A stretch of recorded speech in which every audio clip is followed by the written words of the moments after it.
सम्मानित आज के इस संत शिरोमणि सम्मेलन के अध्यक्षता करते हुए कवि संगम के अध्यक्ष रविशंकर जी, हमारे राजकिशोर बाबू, संतोष जी, राम जीवन जी, हमारे गया से आए हैं कविवक्ता अरुण बाबू, अन्य सभी मंचस्थ और सभी अग्रज उपस्थित।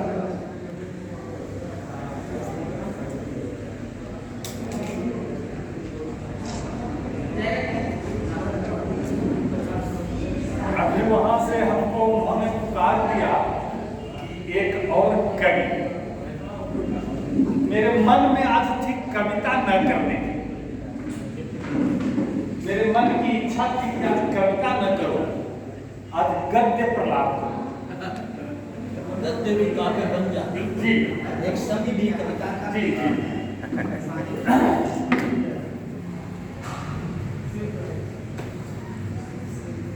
दो चार लाइन कविता भी पद्य में भी सुना दूंगा, लेकिन मैं गद्य में कुछ बातें अपनी रखना चाहता हूँ, बड़ी निवेदन को।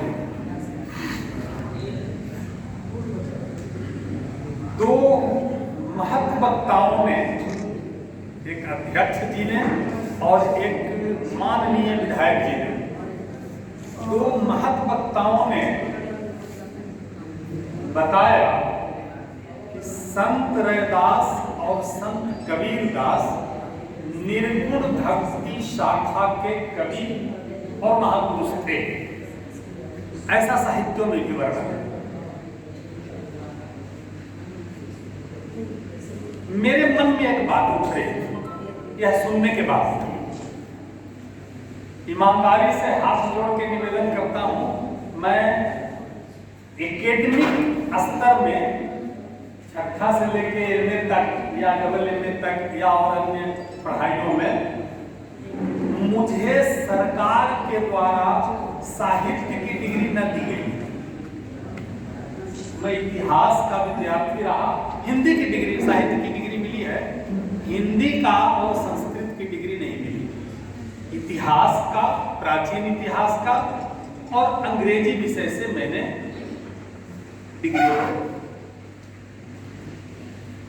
फिर भी आपके सन्निधि में, महापुरुषों की सन्निधि में जो कुछ पढ़ा सीखा हूं, उसमें निर्गुण का अर्थ होता है निर्गता गुणः इति निर्गुणः, जिसका गुण निर्गत हो गया, जैसे निरोग होना। निर्गता रोगः निरोगः, रोग हुआ और रोग डॉक्टर ने ठीक कर दिया, रोग निकल गया तो अब निरोग हो गया। तो रोग आया ही नहीं उसके पास, इसके लिए शब्द है अरोग। रोग हो ही नहीं, नई समास, अरोग अरोग। उसी प्रकार यदि ये निर्गुण भक्ति धारा के कवि या महापुरुष थे, तो इसका मतलब इनमें गुण पहले था, बाद में निकल गया। गोसाई बाबा ने भी एक जगह पर लिख दिया कि जय सगुण निर्गुण राम रूप अनूप भूप शिरोमणि। राम निर्गुण भी हैं और सगुण भी हैं। बाद में उत्तरकांड में उन्होंने सुधारा, कहा कि अगुण ही सगुण ही नहीं कछु भेद। निर्गुणता शब्द को उन्होंने स्वीकार नहीं किया, बाद में सुधारा, कहा कि अगुण और सगुण में कोई भेद नहीं। अब जरा सा मैं आपके पास निवेदन रख रहा हूं कि अगुण क्या है और सगुण क्या है। भागवत में संस्कृत में लिखा हुआ है, श्लोक है, तत्वम तत्वविदः तत्वम यज्ञानमद्वयम् ब्रह्मेति परमात्मेति भगवान इति शब्द है। जिसको ब्रह्म कहा जाता है उसी को परमात्मा कहा जाता है और उसी को भगवान कहा जाता है। जो ब्रह्म है वही परमात्मा, वही भगवान। हमने कुछ विडंबनाएं खड़ी की हैं अर्थ को विकृत करने में। मैं आपको बिल्कुल दर्पण के समान झलका देता हूं, कोई अंतर नहीं, एकदम ऐनक में मुंह देख लीजिए। पानी में बिजली है कि नहीं? बिजली की दो प्रकार की परियोजनाएं मैं जानता हूं, तीसरी रेडियम से भी निकल रही है, अब अणु से भी निकल, परमाणु स्फोट से भी निकल रहा है, लेकिन दो मैंने पढ़ा है, पन बिजली परियोजना और ताप विद्युत परियोजना। तो कोयले में बिजली है कि नहीं? पानी में बिजली है कि नहीं? ध्यान रखिए, पानी में बिजली है, नहीं रहती तो विद्युत निकलता कैसे? किसी प्रक्रिया के द्वारा। जरा सुन लीजिए, मेरी बात में चर्चा कीजिएगा, अभी मेरा है, आप कहिएगा। मेरा वक्त है। इंग्लैंड के लोकसभा में, हाउस ऑफ कॉमन्स में, गेट पर एक वाक्य लिखा हुआ है अंग्रेजी में, उसकी हिंदी है, मैं तुमसे सहमत नहीं हूं, परंतु तुमको अपनी बात रखने का पूरा समय मिले, इसके लिए मैं अपनी जान भी दे सकता हूं। इसी को लोकतंत्र कहते हैं, यही जनतंत्र है। पानी में बिजली हाथ डालते हैं, करंट नहीं मारता है, न तो उससे बल्ब जलता है, बालों का पहिया तो घूम सकता है,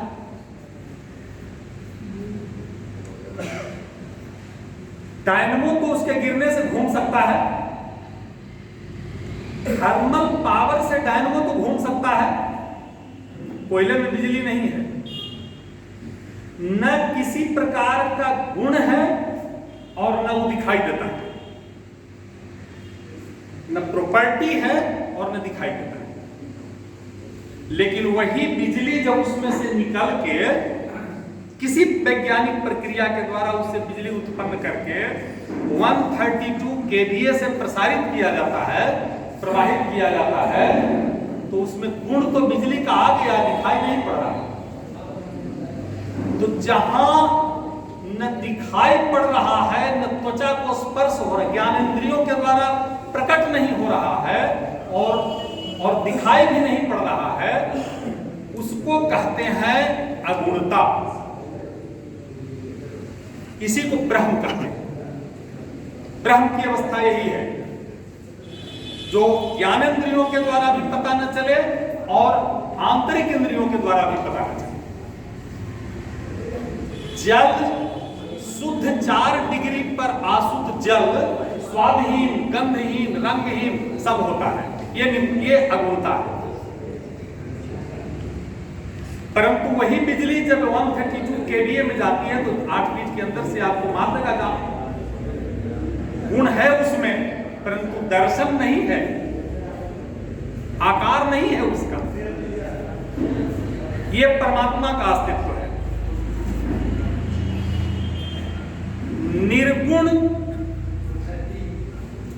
निर्गुण साकार और सगुण और साकार, वही बिजली जब ये आ गई तो ये देखिए ट्यूबलाइट जल गया, 440 वोल्ट में कन्वर्ट हो गया, तो ये ट्यूबलाइट जल गया। मिक्सर में आटा पीस दिया, चक्की से आटा पीस दिया, गेहूं का दर्रा बना दिया, तो दिखाई भी पड़ रहा है, उसका आकार भी है और गुण भी है। ये सगुण और साकार, ये भगवान। जिस राम को तुलसी ने अगुण ही सगुण ही नहीं कछु भेदा कहा, जैसे सगुण निर्गुण राम रूप कहा, उसी राम को तुलसी ने कहा कि ना राम न सकहि नाम गुण गाई। यह तुलसी की अगुणता है। और उसी नाम को लेकर कबीर ने लिखा, राम झरोखे बैठ के सबका मुजरा ले। निर्गुणता नास्तिकता, यदि आपका विश्वास कहीं है, किसी भी वस्तु में, किसी व्यक्ति में विश्वास है, किसी गुण में विश्वास है, किसी व्यवस्था में विश्वास है, तो विश्वास का अस्तित्व ही सगुणता है। आपका विश्वास यदि किसी में नहीं है तो इसी को अंग्रेजी में निहिलिज्म कहते हैं, शून्यवाद। यह अगुणता नहीं है। जिस कठौती में केवट ने राम का चरण धोया, उसी कठौती की चर्चा रैदास करते हैं। मन चंगा तो कठौती में चंगा। गंगा में ले जाकर के केवट ने राम का चरण नहीं धोया था। आन कठौता पानी लावा, कठौता में धोया। तो मन यदि हमारा चंगा है तो कठौती में भी गंगा प्रवाहित हो सकती है, इसमें एक पैसा संदेह नहीं। संत शिरोमणि ने कहा, निश्चित रूप से हमारे विधायक महोदय ने कहा था, निश्चित रूप से एक वाद चला जिसने अछूत पैदा किया, इसमें एक पैसा संदेह नहीं। हमारे समाज की आपको उस अवस्था में लाकर खड़ा किया जिसके कारण हम लगभग 1000 वर्ष तक पददलित रहे। और आज भी जो काम मनुस्मृति तथाकथित रूप से कर रही है, वही काम संविधान भी कर रहा है। भारत जाति प्रमाण पत्र की गारंटी संविधान देता है। यह मैं गरज के साथ कह रहा हूं। जाति प्रमाण पत्र बनाने की गारंटी भारत का संविधान देता है। और मोची का पुत्र मोची होगा, ब्राह्मण नहीं होगा, ये भारतीय संविधान के कारण है, वर्तमान संविधान के कारण। क्या बात,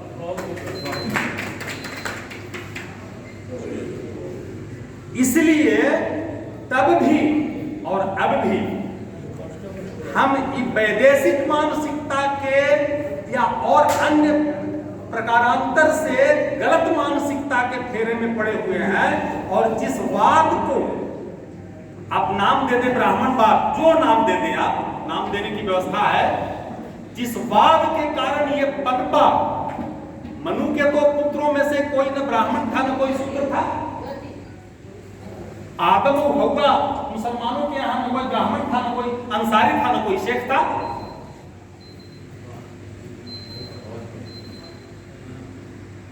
हमारे पैदा किए भगवान ने जब जीव जन्म दिया, हम यदि आस्तिक हैं, भगवत्ता ने व्यवस्था की, तो कौन ब्राह्मण था, कौन चमार था? गीता में श्री कृष्ण ने कहा है, जाति वर्ण्यम मया सृष्टा, पैसिव वॉइस है, अहम सृष्टामि शब्द का प्रयोग नहीं है, पैसिव वॉइस है, मया सृष्टा, मेरे द्वारा सृष्ट है। जाति वर्ण्यम मया सृष्टा, गुण कर्म विभाग से, वंश के विभाग से नहीं। भारतीय शास्त्रों में वंश के विभाग से कहीं भी जाति व्यवस्था की उत्पत्ति नहीं बताई गई है। जिस किसी ने इसको कहा और परंपरागत रूप से प्रचलित किया, चाहे तब करे चाहे आज करे, वो समाज का विखंडनकारी तत्व है, चाहे वो समाज का पुरोधा हो किसी का या संविधान का प्रणेता हो। भारतीय शास्त्रों में कहीं पर भी वंश के आधार पर जाति बनेगी या नहीं लिखा हुआ है। यदि कोई लिखा हुआ है हमको दिखला दे, मैं उसका कमंडल आजीवन धो दे चलूं। ये चुनौती है मेरी। दूसरी बात कि जिस व्यवस्था को केवल गाली देने का या घृणा करने का, चाहे तब का ब्राह्मण बात करे चाहे आज का संविधान बात करे, हम एक ही चीज को मानते हैं, भारतीयाः सोदराः सर्वे न भारतीय अछूतो भवेत्। और यदि ऐसा है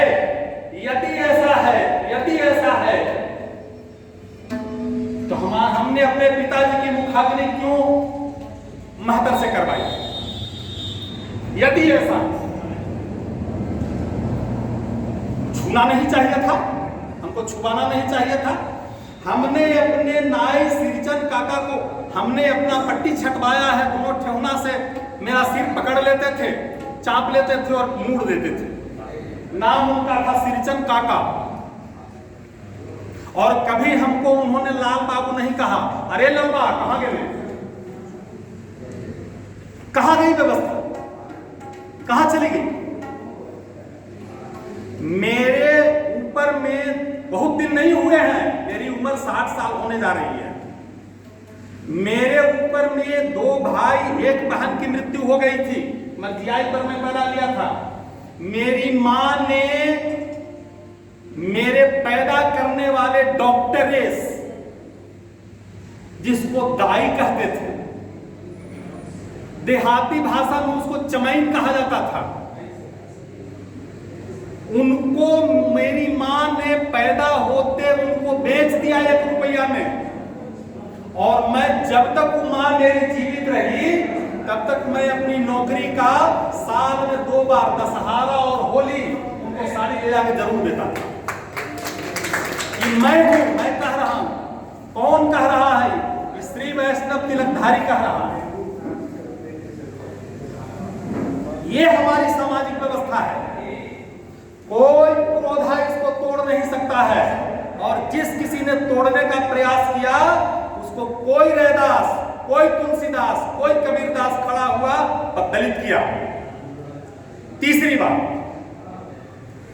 निश्चित रूप से जिस समय संत रैदास थे उस समय अछूत व्यवस्था थी, ये कुरीति थी। कबीरदास जी के कहने पर संत रैदास ने सोचा कि रामानंदाचार्य को मैं अपना गुरु बनाऊं। रामानंदाचार्य ब्राह्मण थे, रामानंदी संप्रदाय के वैष्णव धर्म के प्रणेता थे। रामानंदाचार्य ने कहा कि तुम अछूत हो, तुमको हम शिष्य नहीं बना सकते। रैदास ने कुछ नहीं किया। कबीरदास ने कहा कि तुम केवल लगे रहो। रैदास ने कुछ नहीं किया, सीढ़ियों पर बैठे रहते थे। मेरे समान एक चेला गया रामानंदाचार्य के पास, उस दिन उनसे दर्शन करने, गुरुजी से भेंट करने। गुरुजी मंदिर में घंटी बुला रहे थे, आरती कर रहे थे। गुरुजी के जूते में एक लोहे की कील खड़ी हो गई थी जो बार बार गोड़ में गड़ती थी, तकलीफ देती थी चलने में। घंटी डोला रहे हैं भगवान के मंदिर में, और मन है कि आज इसको जैसे पूजा करके निकलेंगे तो जाकर के इसको ठोकवावेंगे। ध्यान वहां है। नीचे रैदास बैठे हुए थे सीढ़ियों पर। मैं गया वहां, मैंने पूछा कि सरकार हथी? रैदास ने कहा कि ना सरकार जूता सिवावित हथू। रैदास ने कहा कि सरकार जूता सियावित हथू गुरुजी। उधर से निकले कुछ देर के बाद, 5 मिनट 7 मिनट के बाद पूजा समाप्त करके जब निकले उधर से रामानंदाचार्य, तो शिष्य ने कहा, मैंने कहा कि देखो तो केकरा रख ले रहा है, झूठ बोलो। कहको कि जूता सियावे गलती। क्या कहा? जूता सियावे गलती। शिष्य की बात छोड़ दिया, घंटी गिर गई। रैदास को सीढ़ियों से उतर कर आकर गले लगाया, ऊपर ले गया ठाकुर जी के दरवाजे तक। तुम्हारी जगह यहां है। कैसे तुमको पता है कि मैं जूता सिलवाने गया? ये प्रभु की कृपा है जो उनके हृदय में, रैदास के हृदय में भगवान बैठे हुए थे और बताया भगवान जाति नहीं खोजता, वंश के द्वारा निर्मित। इसलिए मांगी नाव न केवट आना, राम ने आदेश नहीं दिया था केवट को कि नाव लाओ। राम ने आग्रह किया था कि हमको नाव लाइए। मांगी नाव न केवट आना, केवट कहा कि ना लावेंगे। यह व्यवस्था हमारे यहां। और चौथी बात, 3 बातें मैंने कही, और चौथी बात, किसी भी परिस्थिति में, किसी भी व्यवस्था में, ये सामने मैं देख रहा हूं, ये जो चित्र है, आपको एक और बात निवेदन पूर्वक बता देता हूं। इस सभा में सभी प्रबुद्ध वर्ग है, हम हाथ जोड़ करके एक बात कह रहा हूं। मैं जिस बिरादरी से आता हूं, उस बिरादरी वालों ने मुझे बुलाया उस जाति के सम्मेलन में। वो हम छेपक है, 1.5 मिनट का मैं आपको बता देता हूं। बुलाया हम, मैंने कहा कि 2001 में एक बार हमको बुलाया गया था, 20 बरस के बाद आज बुलाया गया। हम उम्मीद नहीं है कि अगली बार हमको बुलाया जाएगा, क्योंकि अगले 20 बरस हम ना बचेंगे। कि कौआ के गोद पका के हम ना आए हैं कि हम 20 बरस और बचेंगे, 60 साल हो गए। अगली बार तो ना बुलाइएगा, इसकी गारंटी है, क्योंकि 20 बरस के बाद बुलाए। काहे? मैंने 3 बातें कही। पहला यह कि आपके समाज के 14 बरस से 84 बरस तक के व्यक्ति दारू पीते हैं, नशा करते हैं। मैं जिस बिरादरी से, मंच पर मैंने कहा खुलेआम, 14 बरस से 84 बरस तक का जो व्यक्ति है, उसका 60% दारू पीता है, नशा करता है। इसको कैसे दूर कीजिएगा? नीतीश आपको भागीदारी नहीं देता है, बीजेपी नहीं देता है, कम्युनिस्ट नहीं देता है, इसको कैसे दूर कीजिएगा? भागीदारी की चर्चा मत कीजिए। सर थोड़ा सा एक मिनट सर, आप क्या बोले कि 14 वर्ष से 84 वर्ष तक के लोग क्या हैं? 60% लोग दारू पीते हैं। एक मिनट नहीं, उनके समाज ठीक है, हम नहीं सुन पाए। जी। न दारू केवल नहीं, कोई नशा करते हैं, दारू भी, गांजा भी, कोई नशा। इसको रोकवाइए। नंबर दो, दहेज प्रथा समाज के लिए सबसे बड़ा अभिशाप है, इसको रोकवाइए, इस पर काम कीजिए। और नंबर 3, जहानाबाद में सभी लोगों की बिरादरी के आधार पर लगभग लोगों के बैठने की जगह है, आपकी बिरादरी को बैठने की जगह नहीं है। हमारे पास रसीद लेके भी उसके बाद कोई नहीं आया, 4 महीना हो गया, 3 महीना, कि आप मेंबर बन जाइए आज तक। तो मैं बड़ी कड़वी बात कहता हूं, बड़ी सभ्य भाषा। तो चौथी बात जो मैं आपको कह रहा हूं, मैं वहां भी यही कहता हूं, यहां भी गरज के कह रहा हूं, वहां भी कहता हूं। चौथी बात जो मैं आपको कह रहा हूं वह यह कि किसी भी परिस्थिति में, किसी के भी बहकावे में, चाहे वो राजनीति हो, धर्म नीति हो, समाज नीति हो, जाति नीति, किसी के भी बहकावे में अपनी सत्ता को मत तोड़िए। जैसे यहाँ हमारे संत शिरोमणि को सिंहासन पर बैठाया हुआ दिखलाया गया, इसी का एक लटका है। यदि गड़बड़ी रहती तो संत रैदास के 40 दोहों को गुरु अर्जुन देव ने गुरु ग्रंथ साहब ने लिखवाया, 40 को। राम शब्द का प्रयोग गुरु ग्रंथ साहब में 132 बार हुआ है। ये समन्वय है हमारा, ये भारत का समन्वय है। मैं निवेदन करूंगा सबसे, राजनीति में हम कभी भी या धर्म की अफीम नीति में, या राजनीति में, या जाति नीति में, या और अन्य किसी प्रकार की, इस प्रकार की नीति में हम अपनी व्यवस्थाओं को चौक न करें, मेरा निवेदन है। इतनी बात कहने के लिए एक छोटी सी कविता मैं आप सुनाऊं कि नहीं?